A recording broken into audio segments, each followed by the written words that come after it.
मिथुन राशि मिथुन राशि व्यक्ति मानकर एही मासटी मिश्रित फल मिलिब।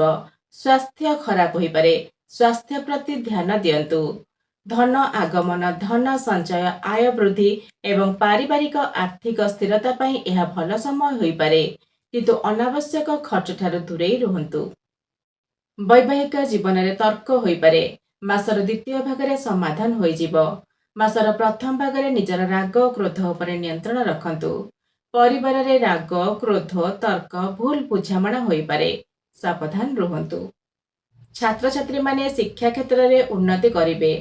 कर्म क्षेत्र में अधिक परिश्रम करने पड़ी पारे, किंतु उपरिस्थ अधिकारींकर समर्थन मिलिबो। कर्म क्षेत्र में विलंब रे कार्यसिद्धि हेबो। तरतर होई कोनोसी निष्पत्ति नियंतु नहीं। अधिक चिंता और अनावश्यक तर्करु दूरे रुहंतु।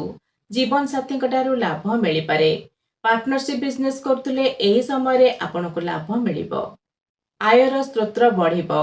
मासर प्रथम भागरे संतानकर स्वास्थ्य भल रहिबो। संतानकर उन्नति हेबो। मासर द्वितीय भागरे संतानकर स्वास्थ्य प्रति ध्यान दियंतु। घर किंबा भूमि को नहीं कौनसी विवाद रही मासर प्रथम भाग पर्यंत कौनसी अजथा वितर्क न करी चुप रहिबा और शांति रे परिस्थिति को संभालिबा भल हेबो। कौनसी कोर्ट केस चलुतिले मासर प्रथम भाग पर्यंत सावधान रुहंतु।